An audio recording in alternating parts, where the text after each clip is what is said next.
We already ruffled some feathers once this week, so we figured why not double down and just do it again. Earlier this week, we brought you our top 36 running back rankings and tiers. Now today, it's our top 36 wide receiver rankings, and we're going to play some into tiers for you all. And just like earlier this week, we broke our running back rankings into 6 tiers, our wide receiver rankings also in 6 tiers, starting from the top, working our way down. In the S tier, the clear-cut overall top candidate wide receiver ones this year tied. It's Ja'Marr Chase, at CeeDee Lamb, it's Justin Jefferson. Is this the order you have these guys ranked, or do you have a different order? I do have these 3 ranked this way, and it's closer between CeeDee and Jefferson than it is with Ja'Marr Chase. Like, Ja'Marr Chase is kind of clearly the wide receiver 1 for me this year.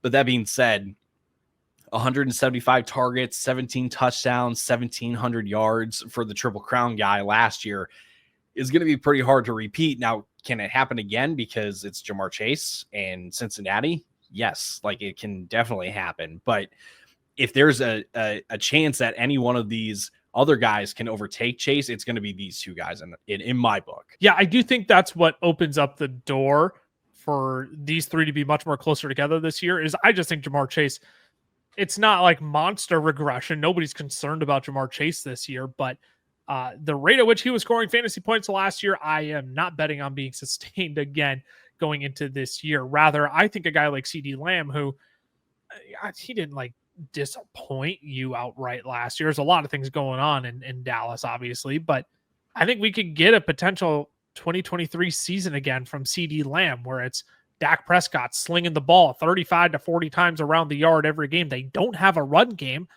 Javonte Williams and Miles Sanders and whatever the club is saying about Jaden Blue, whether it's all true or not, like that's not a run game that I think can establish itself. I think the defense is still going to have its issues this year. So who says the Dallas Cowboys aren't throwing the rock around the yard with Brian Schottenheimer as their head coach, the guy who let Russ cook for the first time all those years ago? Like, who says Dak isn't slinging it around the yard again this year? So I think CeeDee Lamb is probably the number 1 contender to dethrone Ja'Marr Chase going into this year. But at the same time, like, you have to look at Jefferson and the rate at which Kevin O'Connell has been throwing the football, right? Top 5 in pass play rate, both in between the 20s and also inside of the 20 as well. Maybe that shifts this year with the additions to the offensive line, Jordan Mason as well, but you can't deny these 3 are the clear-cut overall wide receiver 1 candidates this year. Is there anybody that you would have maybe squeaked into this tier, Ty? Maybe one other guy, and the only reason why I ultimately would have said to not put him in this tier is because it is more projection than it is anything that we've seen. And that's not to say, again, that I don't think it can happen this year, because I am very confident. I don't want to, maybe that sounds a little extreme. I'm confident that that guy can crack into the S tier. But again, because we haven't seen it, I'm not ready to push him that far up yet. I don't want to draw out this bit too much more, but this is typically the part of the episode where I tell you, hey, if you're not subscribed yet, you should totally do that. But I will say, 88% of you have consumed our content over the last month and actually haven't yet subscribed. So you can change that right now. Hit that subscribe button and turn on that notification bell as well, so you know when our newest content is out. We know you're prepping to beat your league mates. We're bringing you insights and everything that we find, but really, Ty and I are trying to beat one another. We're trying to beat Cameron as well, who still isn't man enough to show his face this week.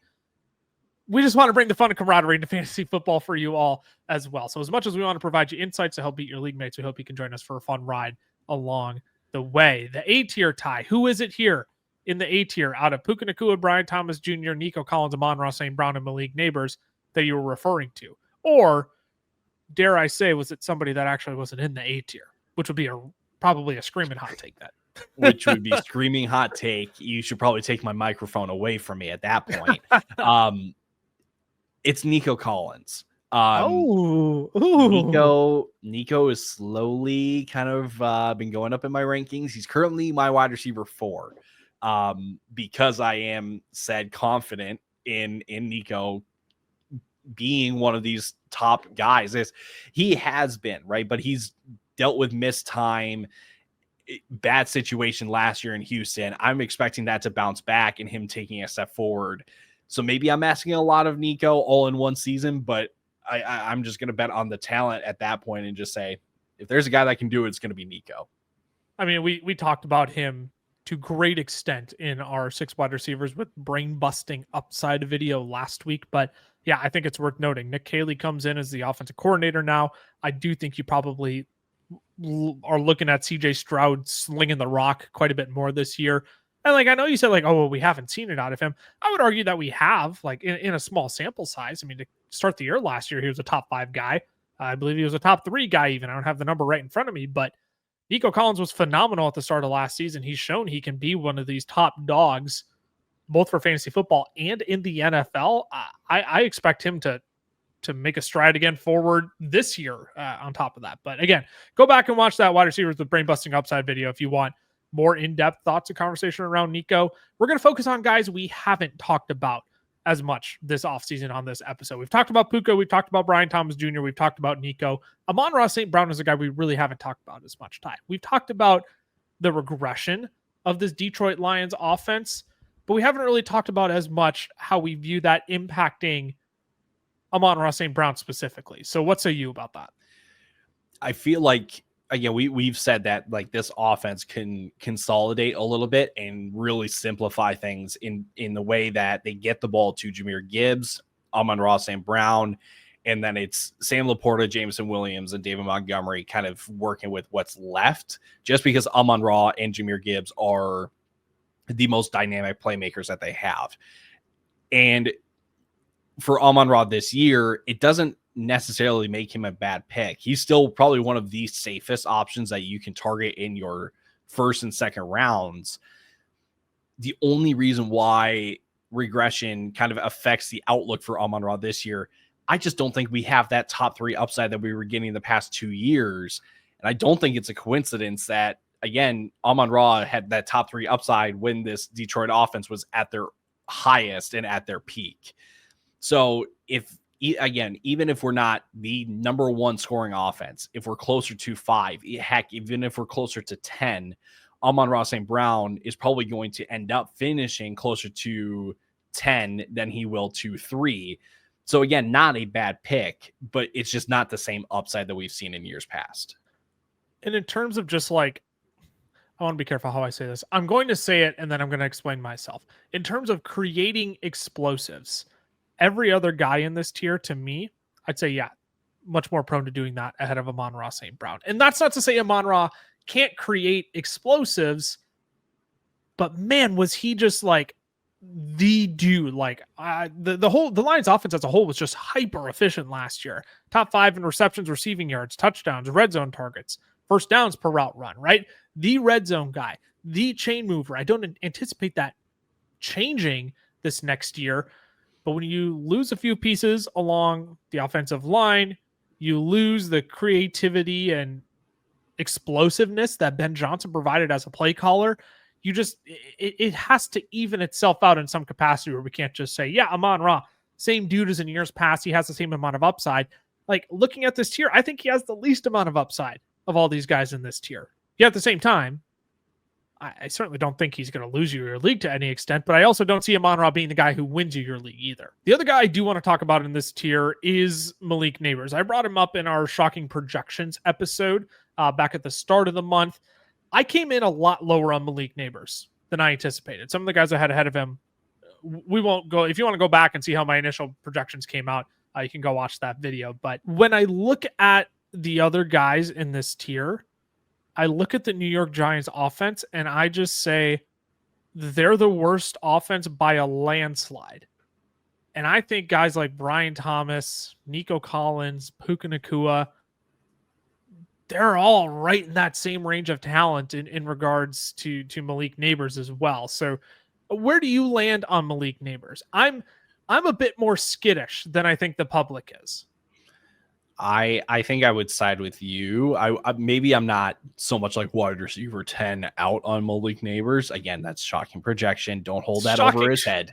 That has since been adjusted, I will say. Actually, I don't think I've updated in our consensus, but that has been adjusted. Uh-oh. Yes. Nabers is my wide receiver. It's gone up to 8. Yeah, well, that's where Nabers is for me, is wide receiver 8. And in some weird way, Nabers feels like Walmart Amon-Ra St. Brown in the sense that the ceiling isn't there, but the floor is going to be, because you know that he's going to be the guy in New York. I expressed some concerns recently on a recent live stream where I said, okay, for Malik Nabers coming off a year with 170 targets, I don't know how it gets better. And people will point out quarterback play or more big plays.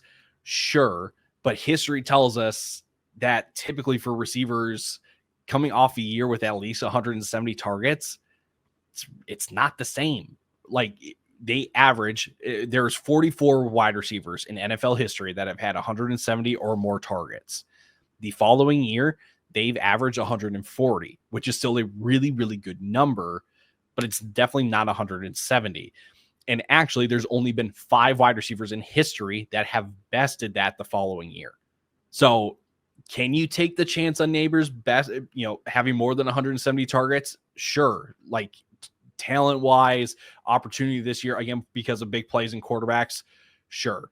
I'm just not sure I want to take that bet when I know that there are guys going right after Nabers that have probably more upside than Nabers. So again, there's nothing wrong with Nabers. He's discount Amon-Ra because of the floor, but it's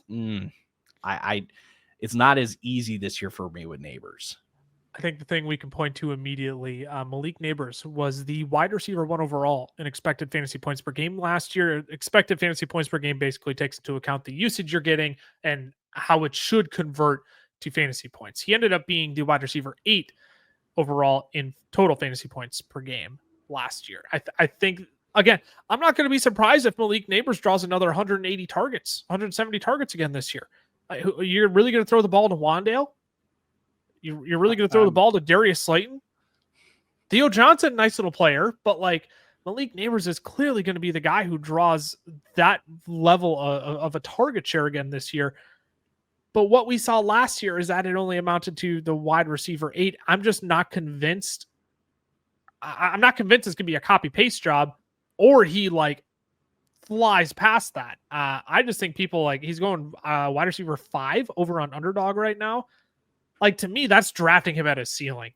I don't know if I totally see a world where I do see a world where he could surpass Ja'Marr Chase, the CeeDee Lambs, the Justin Jeffersons of the world. But man, it's got to come.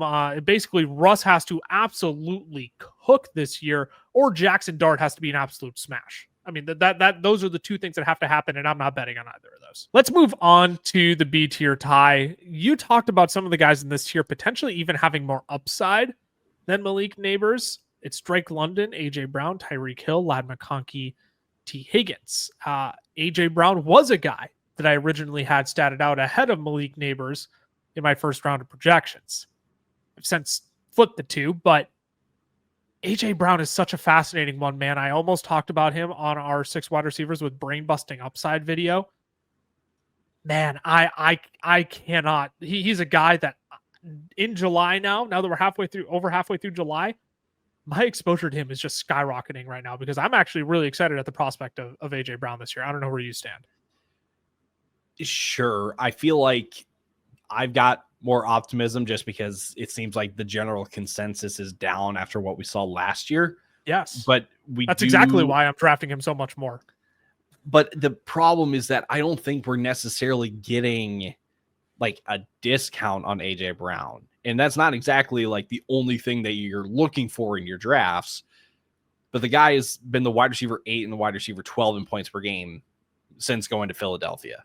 Not saying that wide receiver 10 in our rankings, as I can count real quick, our wide receiver 11 or wide receiver 10.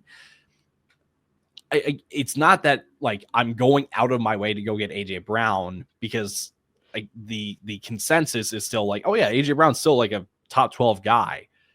It just feels like, again, that you're getting value because no one's talking about AJ Brown. That's probably the best way that I feel about, or that's the best way I can describe how I feel about AJ Brown this year. So the Philadelphia Eagles ran the ball 621 times last year. That was 67 more attempts than any other team in the entire league. I do not think they run the ball at such a high rate again this year.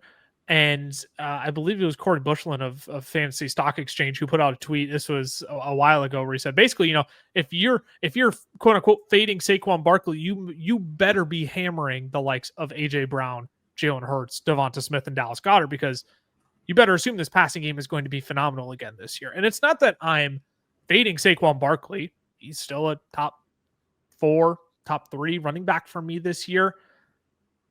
But man, in a down year for AJ Brown, down year, as people wanted to put it last year, 8th in targets per route run, still had a 31% target share, which was second in the league, and a 50% air yard share, which was first. It's him in the passing game. Yeah, Devonta Smith is a nice little player, but it's AJ Brown, man. And who's Jalen Hurts looking for on the deep shots in the reds? It's AJ Brown. And I know the Eagles don't throw in the red zone a lot, but man, something about that AJ Brown deep ball with Jalen Hurts just creates magic. And I also don't want it to get lost on us that AJ Brown did go on that historic 6-game stretch back in 2023 where he was putting up 120 plus receiving yards in those games. We know what AJ Brown is capable of. I think he could easily at the end of the season be like, oh yeah, no, he should be in that A tier with the Nico Collins and the Malik Neighbors and Amon Ross and Puka Nakuas of the world. So you're saying he's got top 7 upside? I do. Yep. I do believe that. Fascinating, because I believe that. I do not. I feel like he's comfortably between 8 and 12. Okay. Interesting. It is that. Why is that? I'll just ask that question. Give me a little bit more. Because I'm not exactly sure what is going to, where he's going to improve. Yes, he had 97 targets, 13 games, 7 touchdowns. So we get a bump in touchdowns. Sure. 16.1 yards per reception, though, probably is going to come back down. So again, it's more so my concern, pessimism, whatever you want to call it, that I'm not sure. Like, even if we look at 2023, 158 targets, 1,400 yards, 7 touchdowns, wide receiver 8. We could get that, but we just then need the touchdowns to go up. And that's ultimately the concern, is that when you get into the red zone, it is push tush in Saquon Barkley territory. So can he be monster volume guy in this Philly offense because they don't run the ball as often? Sure, totally. It's going to be the scoring that is ultimately going to get him into the top 7 or keep him in that 8 to 12 range, in my opinion. I will say, I'll close out AJ Brown on this. Scott Barrett did post back in May the wide receiver strength of schedule this year for fantasy football. Best overall schedules, weeks 1 through 17. The Jets wide receivers at 1, Dolphins wide receivers at 2, Panthers at 3, the Eagles at 4th in terms of best schedules for fantasy wide receivers this year. So I'll put a bow on that. I'll leave it there. We can agree to disagree, where I think AJ Brown can fly into that A tier, but if you think he's comfortably here, I have no gripes with that as well. It's not like it's a absolutely stupid take to any extent. The other guy I want to make sure we touch on, Ty, I brought his team up in that list of best wide receiver schedules for this year. It's Tyreek Hill. He is, can I call him the ugly duckling of this tier in terms of like one of these things doesn't belong? Yes, you can. Okay, all right. I that's, as I was putting out these tiers and making these graphics, I'm like, man, Tyreek Hill like slides into my top 12 wide receivers this year in terms of projections. I still don't love it, though. I still don't love it because I think you're banking on Tua Tagovailoa. And that's assuming this Miami Dolphins offense bounces back and gives Tua enough time to throw the football this year. And Father Time waits for nobody, that he doesn't catch up to Tyreek Hill this year. So how are you drafting Tyreek Hill in accordance to your rankings? Cautiously. It's a perfect word. Because you brought up Father Time. It may not be this year, because it may have already happened last year, for all we know, amidst all of the injuries and off the field stuff and whatever else. It could have hit last year for all we know. I don't think I think, again, for us having him in this B tier, it is a projection that, like, that last year was a fluke to a certain extent, but we are not getting, again, top 5, top 3 overall type wide receiver in Tyreek again for all the various reasons. So yeah, I'm cautiously drafting Tyreek this year because I do expect him to be the guy in this Miami offense. But there was so much that happened last year that there's no way that all of that wasn't coincidence. You get what I'm saying? No, yeah. And I want to see how this offense adapts this year. Mike McDaniel came out and said a while ago, and people have been putting this in my comments when I put out a video saying, hey, you can take Tyreek Hill with this pick, whatever. Anyways, he had mentioned, oh yeah, we want to get the ball out of Tua's hands quicker this year. And it's like, holy crap, faster than you already have been? I literally watched a clip the other day where it was a fake handoff to Achane up the middle, and less than half a second later, the ball is out of Tua's hands to a slant across the middle. Blew my mind. With age catching up to Tyreek Hill, and I know he's thrived on the deep ball in the past. I mean, even with Tua on the field last year, he was still 12th in air yards and average depth of target. So they're still pushing the ball downfield to him. But I wonder if they start to bring Tyreek Hill back closer to the line of scrimmage and they say, hey, instead of trying to push the ball downfield, what happens if we get back to slants with Tyreek and Waddle on the outside? Pick one. Watch them get to work afterwards. What if we get back to these 12-yard dig routes over the middle of the field instead of pushing the ball 15 plus yards downfield through the air? I want to see if the Miami Dolphins can actually adjust to that, and instead of giving Tyreek Hill these big explosive plays in terms of average depth of target, what if they give him more opportunity to be explosive after the catch as well? I don't know what you think about that, but I'm curious to see how that plays out for me. Cautiously is still the correct word, but I'm wondering if they do kind of adapt and tailor to Tyreek Hill in that capacity as well. You see, you would think, you would think. Yeah, not saying that Mike McDaniel is on a hot seat or anything, because this team has gone through a lot and they've still stayed right around like 500. So it's not like McDaniel doesn't know what he's doing. The new Mike Tomlin, maybe? Oh, gosh. But on the opposite end, so he's Mike Tomlin of the AFC East. He's constantly 8-9, not 9-8. Yeah. He's always one win away from being over 500. Right. So, look, like we've talked about Waddle and how Waddle has just kind of been on a downward trend ever since Tyreek has really gotten into Miami. I think the best way to sum up Tyreek and really all of Miami is that they are such a wild card. And if there's one player that I'm expecting to absolutely, I don't want to say boom, but if there's one guy that I expect to be a top producer, it's going to be Tyreek. But that being said, I don't know how much I want to invest in the Miami bounce back when I don't think that their ceiling in their individual player ceilings and fantasy aren't as high as they have been in years past. We got a lot more names to cover here coming up. So as much as we would want to talk about a Ladd McConkey, a T. Higgins as well, we're going to take a quick break here from our friends over at Underdog, because you can already start drafting all these wide receivers over there right now against real people for real prizes. Today's show is brought to you by your friends over at Underdog, home of Best Ball Mania 6. There are $15 million in prizes up for grabs, with $2 million going to first place and another $1 million going to second place. Entering is super easy. You join a draft with 11 other people, select your team, and Underdog will automatically generate your highest scoring lineup each week. Essentially, you get all the fun of drafting with zero stress of making the wrong decision on who to start. Underdog hosts a variety of other contests as well, ranging from $3 entries to $500 entries, so there's something for everybody's pocketbook. If you're not on Underdog yet, use the code FELLAS when you sign up, because they'll give you up to $1,000 in bonus credits to play with, and we'll give you our 2025 draft guide for free. Again, that's code FELLAS over on Underdog. Now let's get you back to the rest of the show. Let's keep it moving, Ty. We're going to move on to the C, D, and E tiers. This is where we really get a large clump of players. Again, we're going to focus on guys we haven't spent as much time on this offseason. Jackson Smith-Njigba, Devontae Adams, Garrett Wilson, DK Metcalf, Terry McLaurin, Marvin Harrison Jr., and Mike Evans crack this tier. I do want to start at the top with Jackson Smith-Njigba, because I do feel like a guy we haven't talked about him as much since this offseason on more of our dynasty-themed shows. I'm scooping up, surprisingly, more Jackson Smith-Njigba than I expected.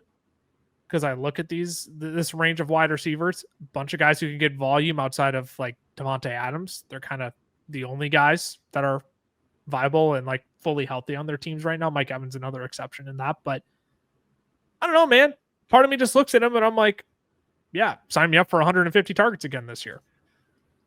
Yeah, JSN's an interesting one because I think what this really comes down to is the differences in ADPs right now, depending on where you're drafting. Like on the best ball streets, he is the wide receiver 17 the last time I checked, which I'm all for because I think that guy can finish inside the top 15. It's going wide receiver 19 at one point. That's where I was scooping him up. I'm like, right. I think I mentioned it. Whoever's at the bottom of this tier, I'm just scooping up. Mike Evans is a little bit of a teeterer, but JSN was at the bottom of this tier, and I'm like, done. Sign me up. Yeah. But continue. But now, like over on Sleeper, if that's where your home league is, he's going as the wide receiver 12. So you're not exactly getting the value on a guy like JSN because the price is baking in the year that he had last year that we're going to get a repeat. Regardless of how it looks, we'll get a similar result to what we saw last year.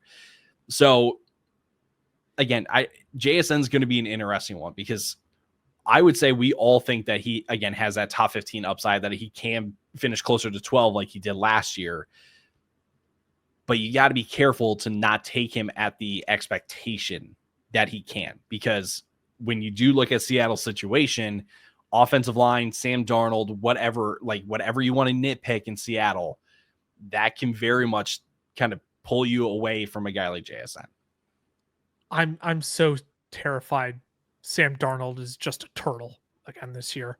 I shouldn't say again, but when the Vikings offensive line was banged up and teams like the Detroit Lions and the LA Rams knew exactly what to do, let's just pressure the absolute mind out of Sam Darnold. Let's make him see ghosts again was their mentality, right? I'm worried teams are going to look at Seattle's offensive line and they're going to say, yep, go ahead. Let's throw as many dudes in the box as we can at him and just bull rush him because he will turtle. He will make mistakes. But what if he doesn't? And who else is there in CI? I shouldn't say who else is there. That disrespects Cooper Kupp slightly, but seriously, in the passing game, it's JSN. It's an aging Cooper Kupp who definitely don't see him having the same amount of success as he did with the Rams, and it's MVS. Elijah Arroyo. It's Elijah Arroyo season, baby. Or if you're Josh Norris, you're big on AJ Barnett there. Barner, thank you. Sorry, I said Barnett and I knew it didn't come around. AJ Barner, excuse me. AJ Burnett is an MLB pitcher. Burnett is the MLB pitcher. Yes. Okay. That's where I got it mixed up. Quietly, I'm an MLB guy. I just outed myself. No, JSN without DK Metcalf last year. I shouldn't say without DK Metcalf, but from week 8 on when DK had his injury, and clearly there was a changing of the guard there. Wide receiver 12 in points per game, 10 overall, 25% target share, was 13th in the league, 13th in first downs per route run as well. So the main guy, the chain mover, wasn't exactly the guy in the red zone 100%, but he still had 38.5% of the team's receiving touchdowns, which was 8th best. So there's upside here for JSN. It's like, dude, you were just the lead target getter. I know I said he had 150. I said again after 150 targets. He only had 137, but I don't know, man. For me, Clint Kubiak could just look around and say, I guess I'm throwing the ball to JSN. I know it's not Ryan Grubb where they wanted to throw constantly, but this receiving room is not what it was in 2025. The other player who I think could just draw a stupid amount of targets again this year, Garrett Wilson, New York Jets. This one is it slightly more nuanced than Jackson Smith and Jigba? Or is it almost like the exact same case? I would venture out to say it is the same case. Sure. It'll look different than what JSN will, but I mean, for Garrett Wilson, what it comes down to for me is that we haven't seen him finish inside the top 15 in points per game in his career. And most sites are going to have him inside the top 15. And in some weird way, I kind of have more confidence in Garrett Wilson doing it. Sure. Because the man just got paid. And I do trust that this Detroit system, not the exact same play calling, but the Detroit system that's now going to New York will get the most out of Garrett Wilson. But that being said, it doesn't feel sexy. It doesn't feel super. It doesn't leave you going like, yes, I got Garrett Wilson. It's like somebody okay. in YouTube comments on our Shorts channel the other day said, really? 150 targets for Garrett Wilson isn't sexy? I go, well, I don't think it's viewed that way by the public because that's how I see it. Well, 150 targets, but only 5 touchdowns. Yeah, right. Right. See, this is where we get into that debate. Right. Oh, no, 100%. I mean, Garrett Wilson, you look last season contextually without Devontae Adams, they're playing with Aaron Rodgers, 29.3% target share, 4th best in the league, 11 targets per game. This is exactly the point that we need to talk about, though, Ty, because he was the wide receiver 3 in that stretch and expected fantasy points per game with over 21 points per game he was expected. Ended up only being the wide receiver 16 in actual fantasy points per game with only 13. I kind of think that's the reality you're looking at with Garrett Wilson this year is, expected fantasy points per game. Absolutely. They're going to throw this dude the football. And he's probably going to be the only weapon they utilize, maybe outside of Mason Taylor. But can they score enough? Yes. But can they score? The $1 million question. And when they get inside of the red zone, will they throw to Garrett Wilson? Or is it going to be Breece Hall? Will it be Braylon Allen? Will it be Justin Fields?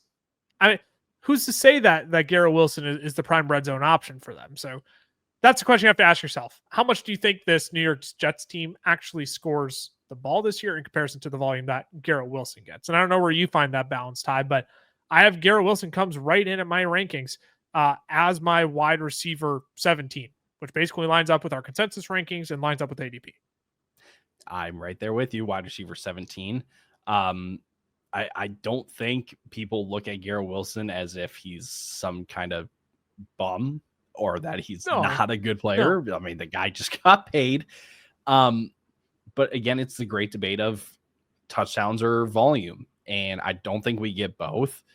And maybe this is the right stat to give, right? You gave the expected fantasy point stat that he was 3rd. Based on his usage. Yep. I took out the one game where he got 23 targets. Oh, touche. There you go. that might change things. And he was the wide receiver 10, which is still really, really good. And I think that's more accurate. Like I expect Garrett Wilson in terms of the expected fantasy points and the usage to be that 8 to 12. But because we're not going to score, we're going to be closer to 15 in the actual fantasy points then. Okay, so let's move on to, again, I don't want to say a guy in the same case, but Marvin Harrison Jr. We talked about him as a potential breakout this year, but it's been a while since we've talked about him in that sense. Mm-hmm. There you still got Trey McBride there though. Trey McBride. Who do you have statted for more targets this year? Ooh, I think I do have McBride. Let me confirm. McBride statted for more. I've got McBride. That's false. I have Marv statted for 6 more, 136 to McBride's 130. Oh, I've got McBride having 20 more targets than Marv. Ooh. I have McBride having 147 and Marv having 125. Okay, so we're not far apart on Marv, but we're a bit further on McBride. You're giving way too many targets to Zay Jones. I need you to give at least like 10 of those over to McBride, and then we're good. Sprinkle it back to McBride. Which I mean, honestly, let's be real. If you're going to throw it to 2 guys in this offense, it's Marv or McBride. What needs to change for Marv this year? That's the question that we need to ask. Because people are drafting him. Look, on Underdog, I know there's week 17 correlation with Cincinnati, where it's Bengals and Cardinals in week 17. That's why Marv gets pushed up. But like, I don't know, man. Is that the smartest thing to do? Just draft Marv ahead of where you may actually value him just for the sake of having that correlation? I don't know. I kind of find it silly to do that when Marv doesn't align with my wide receiver 15 this year. Marv is actually where did he end up in my rankings? He's my wide receiver 18. It's not far off, but I think things have to go right. A lot of things have to go right for Marv this year, and he has to improve upon. So sorry, I elongated my question, but like, what needs to change for Marv this year? Well, I just want to say first, you've got him as your wide receiver 18. I've got him as my wide receiver 24. So, hello. Currently, like in sleeper right now, but because again, you brought up the best ball stuff and the correlation. He goes as a wide receiver 17 on sleeper right now. Sure. Ultimately, what needs to change for Marv is that he's not in this sacrificial X wide receiver role. Mm-hmm. Yeah. Can we give him some easy win looks, please? Seriously, like, can we just get him in the slot for like a little more often, please? Because the thing is that Marv showed that he was a good route runner last year. If for whatever reason he just wasn't targeted when he was open, or just that Kyler didn't trust him. I shouldn't say that's an and because he's not throwing him the ball. It's because he doesn't trust him. And if it does sound silly to me a little bit that because he added some muscle, he's going to just all of a sudden, like it's all of a sudden. That Twitter photo, absolutely jacked. He's jacked. But again, I don't know how that changes. What, like, admittedly, like Marv was horrible in contested catches last year. So does that, like, if he pulls more in, does that help? Certainly, because they're receptions. But I just struggled to be like, yeah, because he added more muscle, everything's going to correct itself. Change. Right. Everything's going to change. Press man coverage. It's not even, just call it man coverage. Right. So I'm not, I guess I'm not as in on Marv as some people are, that he can totally bounce, or like year 2 is going to be like way better than year 1. I do expect year two to be better. I'm just not sure that Marv is really suited for the X role in Arizona. And the problem is, I don't think he's going to get out of that role anytime soon. Right. Well, that's the thing. I think he can be a fine X wide receiver, but man, to get him more up to speed, to get him some easier looks and sync with Kyler, not force him to just be a contested catch guy on the outside in specific scenarios. Let's mix him in the slot. Let's get him some free releases. Let's get him playing against cornerback 3s for a team instead of Pat Surtains of the world. I mean, you literally have the sacrificial X in Zay Jones. Put him in the X and put Marv on the flanker, and things will drastically change. But for whatever reason, we don't want to do that. Yeah, I'd be curious to see if they do end up making that change this year. If Drew Petzing saw after last year, like, okay, maybe Marv wasn't as polished coming in as we expected. Maybe we do need to try and free him up a little bit more this year to keep this offense moving, keep the offense moving the chains and find more success outside of just absolutely drenching Trey McBride in targets because things weren't working with Marv. I will say we've talked about Marv for a really long time, so this will be the bow. There is not a player that I'm following more than Marv this year in training camp. Sure. Because as soon as I hear a report that we're not in the X as often, that we're getting reps in the slot, that we're getting reps opposite Zay Jones, who's in the X, or whoever else is going to be in the X, right, then I'm all good. Then I'm good. And then Marv is going to go on my rankings. But until then, I'm like, man, we do need to be a little careful with Marv on this one. Just free him up for easier, higher quality looks in the pass game for this offense. 100% agree. Let's move on to the D tier, because even though there's a lot of players there, Ty, oh man, there's even more in this tier. 11 total players in this tier. 11. Man, look at that. Whoever made the graphic is really good at spacing and really good at uniformity, because I mean, there's not a player that's bigger than everyone else. This is impressive. You can hire me out if you really want. I come at a hefty cost because I'm a busy man. But if you want, no, please don't have me do your graphics. I have a long way to go. No, Jalen Waddle, Cortland Sutton, Devonta Smith, Calvin Ridley, Roma Dunze, DJ Moore, Xavier Worthy, George Pickens, Tedero McMillan, Jameson Williams, Rashee Rice. Want me to repeat those all again? Do you all catch all those names? Five times fast, please. This is why, if you're an audio listener, get over to the YouTube. Make sure you're subscribed over there. Turn on the notification bell, because you can see all the faces here, and you won't realize that we're probably going to end up skipping over half of the players in this tier. Where do we even want to begin, Ty? We've talked about the Miami Dolphins offense, what needs to happen with Jalen Waddle. Cortland Sutton, we've talked about. Devonta Smith, we already kind of talked about with A.J. Brown, why he's more comfortably in this tier compared to being up a tier with the other guys. It's because A.J. Brown just completely dominates. Calvin Ridley, we talked about in our bounce back players episode, and some people might actually think this is really high for Calvin Ridley. I'd be willing to make the case that his ADP is actually discounted by like 7 wide receivers. He should probably be going closer to 25 than 35, if you're asking me. Yep. Golly, I've talked about Rome Odunze at nauseum this offseason in tandem with DJ Moore. So that brings us to Xavier Worthy. Obviously, we got the Rashee Rice news that there will be likely a suspension handed down. Maybe I'll ask you this. How is that factored into your projections? Because right now, I don't even know how many games it's going to be. So I've adjusted like target shares where Xavier Worthy has a higher target share now, and he's ahead of Rashee Rice, but I also haven't dumped Rashee Rice far enough down in my rankings to like make him an untouchable option in this range. So I will say when we heard the news about Rashee, I gave him a 4-game suspension. Yep. But I have him on the same pace that he was at with 17 games. Sure. And what was kind of left available or left open pretty much went to Worthy. Because I don't think that it's going to be Hollywood Brown that's going to I've been scooping him up a decent amount best ball drafts now. Look, wide receiver 60, that's a pretty decent tag kind of for free. Your wide receiver 5, wide receiver 6. Yeah. And Travis Kelce is going to get hit. So I gave some of the Kelce. I gave like a tidbit to Hollywood Brown, but the majority of it went to Worthy. Until we hear what the final sentence says, like Worthy will stay ahead of Rashee in my rankings, but Rashee won't be too far behind. And in complete honesty, I have them statted out pretty similarly to each other. There's a 5 target difference. There's a 6-7 reception difference, 20-yard difference, same touchdowns.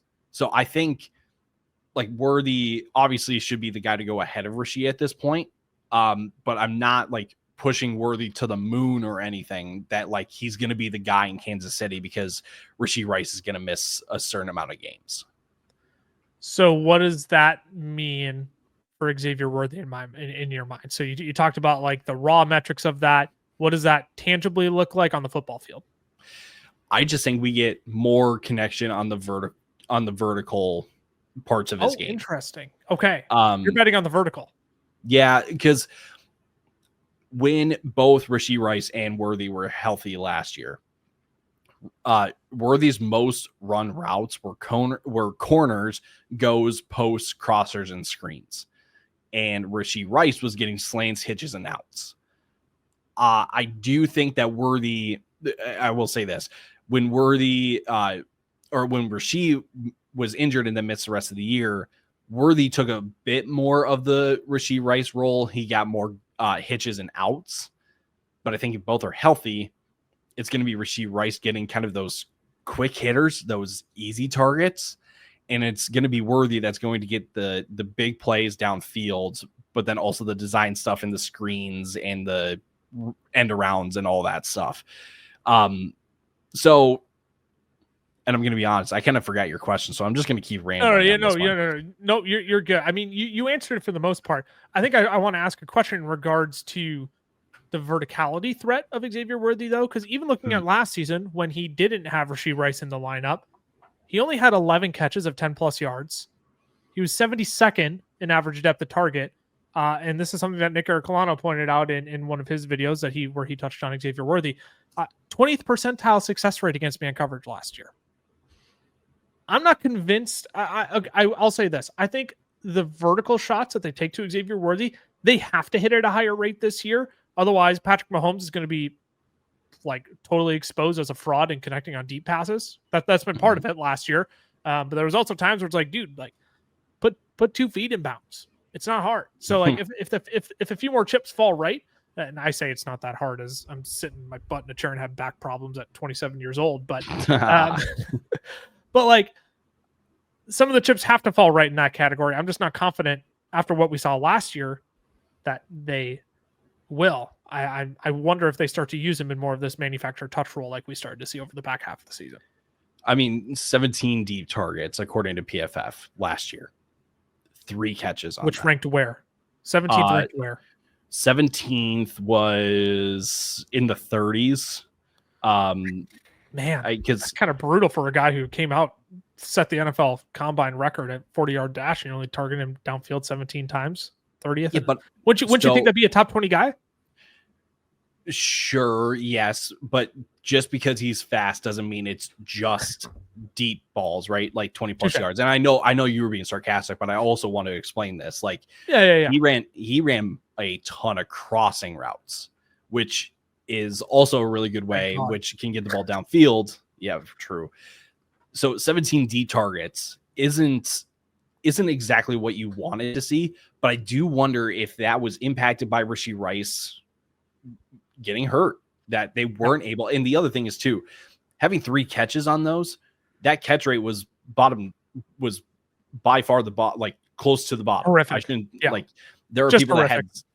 there are people that had 0 catches, so I don't want to say it was like the worst, but for a guy of Xavier Worthy's caliber, that's horrific and a nightmare. Right. So I think for Worthy, if we get improved offensive line play from Kansas City, which is what they invested in this offseason, as soon as Rashee Rice gets back, I think is the next point there. But Worthy, I think if we get 5 more catches downfield and more targets, sure, the catch rate may not be the same, but some of those plays may end up in the end zone then.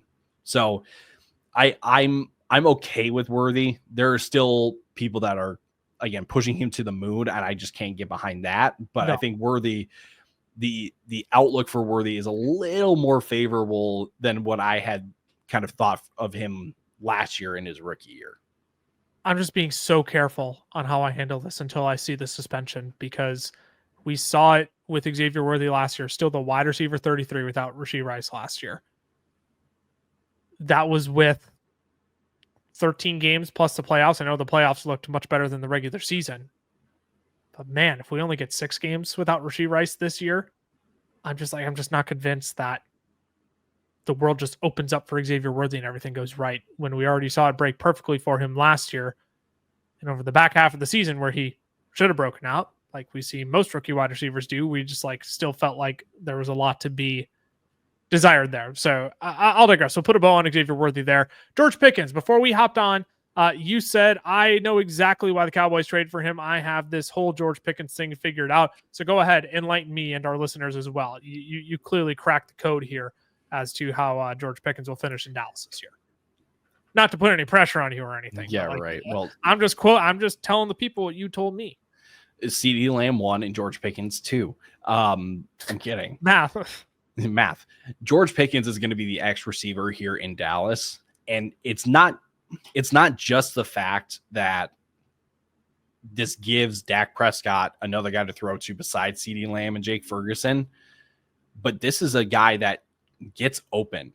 If for a team, at least last year, right, when you had half of Dak, or you had half of a season of Dak, and the other half was Cooper Rush, they were still top 3 in passing attempts, right? And that, because you didn't have a run game, defense wasn't as great. But is that any different than what we've got this year? Like, George Pickens, I don't want to say he's a sleeper or that he's mispriced, but I feel like if I'm going to take a wide receiver duo outside of Jamar Chase and T. Higgins, I would put CeeDee Lamb and George Pickens up there in terms of like both finishing inside the top 24. And it feels like Pickens, like he still goes outside the top 25 right now in the best ball streets. And he does go later in your home leagues as well. I would feel really, really confident with Pickens just because I know that this offense is going to pass the ball a ton. Yeah, he's a guy that I need to invest in more in best ball drafts specifically, but like in my home league, I think I actually really need to be considering George Pickens more, because you brought it up last year. Even with Cooper Rush, we're talking about a team that was top 3 you said in pass attempts. Mm-hmm. Yeah. What's changed on the defensive side of the ball entirely for the Cowboys? Nothing's changed in the running back room. We talked about this with CeeDee Lamb. So again, you give me Dak Prescott, slinging the ball 34, 35, 40 times this year. Here we go. It's money. It's money for Pickens and CD in my mind. So yeah, I feel like I'm willing to invest in CD, but the Pickens has been lagging a little bit for me. I think that's been more of a blind spot. I don't know what a blind splot is.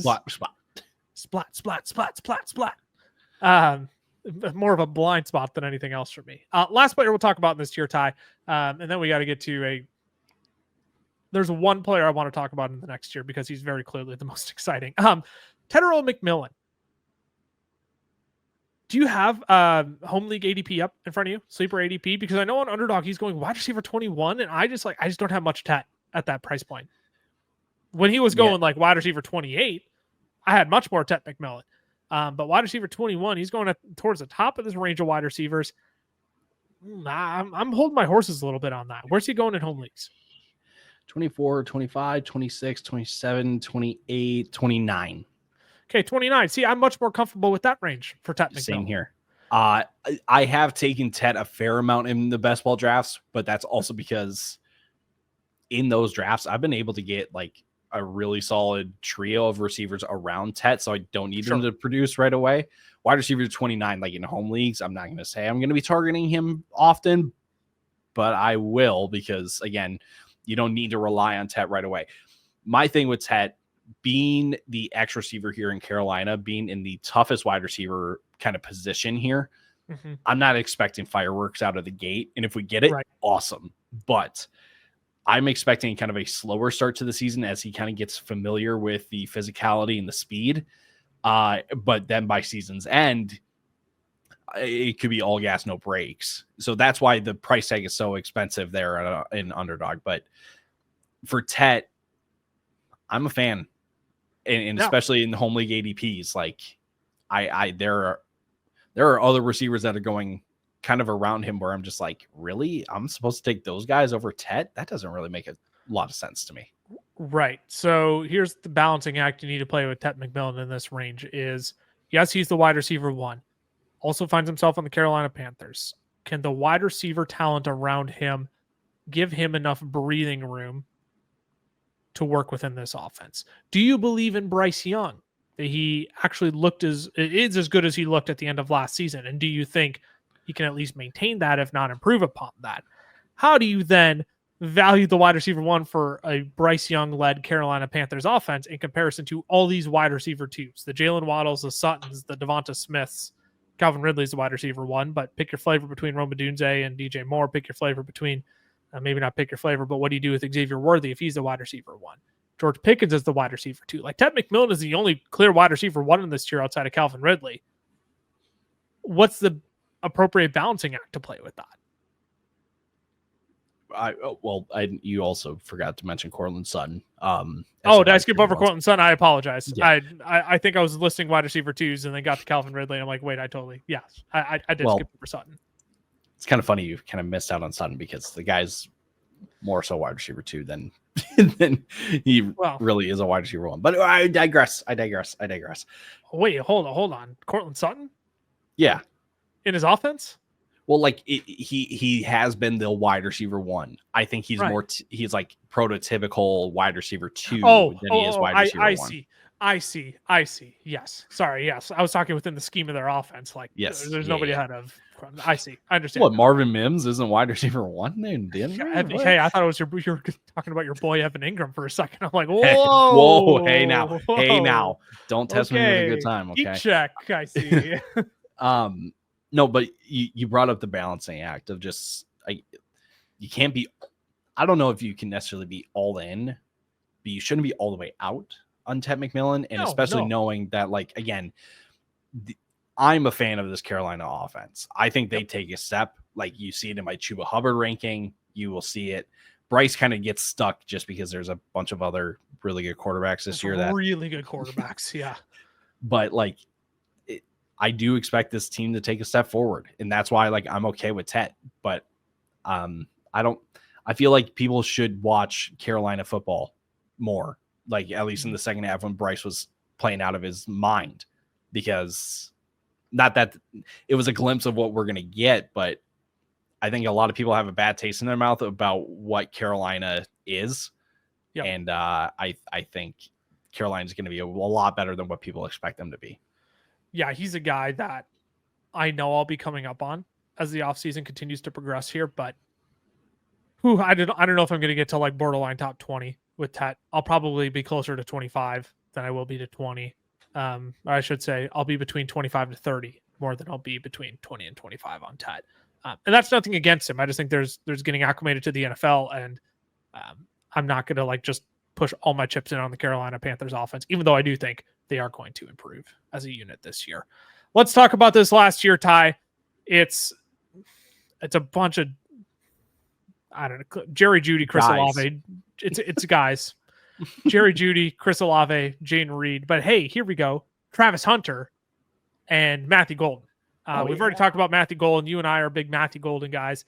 Jayden Reed somehow just came out higher in my projections than I expected. I expected Jayden Reed to just kind of be like buried down. I opened up my rankings and I'm like, hold on, top 35? Where did that you know why? You know why though? You tell me why. It's because the guy gets 15 rushing attempts a year. No one else can get that. No, that's true. That's true. He does get a nice little inflation there with his rushing attempts. But Travis Hunter is the one dude that I want to talk about here, because I think we have him in the wrong tier based on our rankings. Oh, fascinating. I think he should be in at least. I think he should be in the D tier personally. And I shouldn't say personally. My ranking doesn't outright reflect that, but when I go through and come back through the Jaguars again, we talked about it with Brian Thomas Jr. last week. Look, if they're going to have Travis Hunter play both sides of the ball, Liam Cohen would be smart to stick Travis Hunter in the slot, give him much easier free release looks against cornerback threes of teams, and just get him in space to work, be explosive with the football. You don't draft Travis Hunter.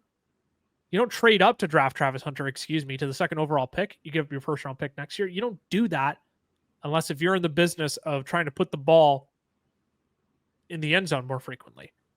And Travis Hunter has to be a part of that.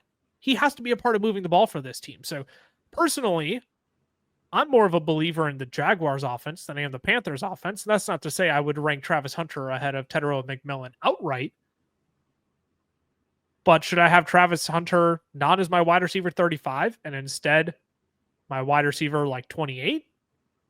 Yeah, I probably should, because I do think he's a guy that come season's end, if we look at him and we're like, dang, Travis Hunter finished as the wide receiver 15 this year, I wouldn't be surprised by that at all. Oh, wow. Okay. That's that's talent. That's my belief in Liam Cohen. That's what I think he can do with this offense. That's what I saw with him being able to utilize a Chris Godwin, Mike Evans duo last year. I know Mike Evans wasn't as effective, I'll say, with Chris Godwin on the field. Chris Godwin was still the guy there, but I just see a world where this offense could thrive under Liam Cohen with Trevor Lawrence and Travis Hunter and Brian Thomas Jr., who I think are just a more talented duo than Mike Evans and Chris Godwin. Top 15's a little spicy, but like I wouldn't sit there and be like, dang, that happened. I'd be like, dude's talented. Everything felt right. Well, so let's put some context on this. If he does finish as a top 15 guy or closer to 15, it's because he's a full-time wide receiver. Yeah, yes, totally.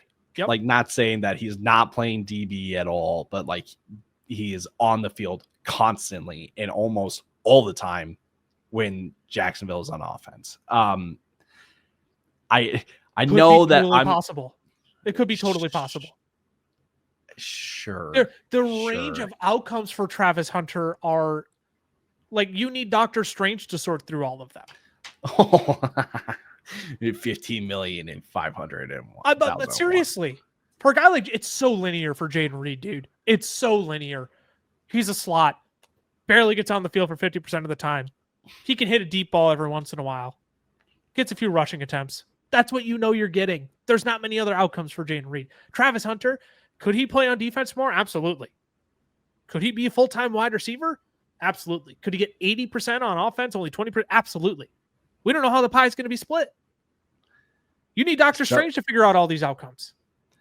So I'm pulling up the prop for Travis Hunter's season long like receiving yards projection. Right, His week 1 is stupid. I've already smashed the over on it. I've already submitted a ticket with that.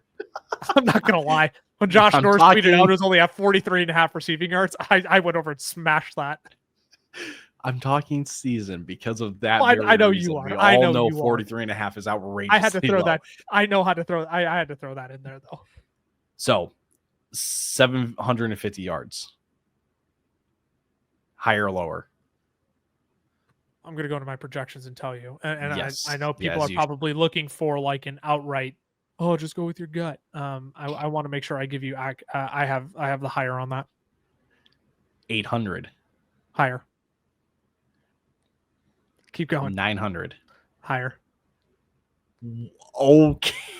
Okay. I've got them down somewhere for between 950. I have them at 951 for being my- exact. Okay. That would explain why you see the upside because Yep.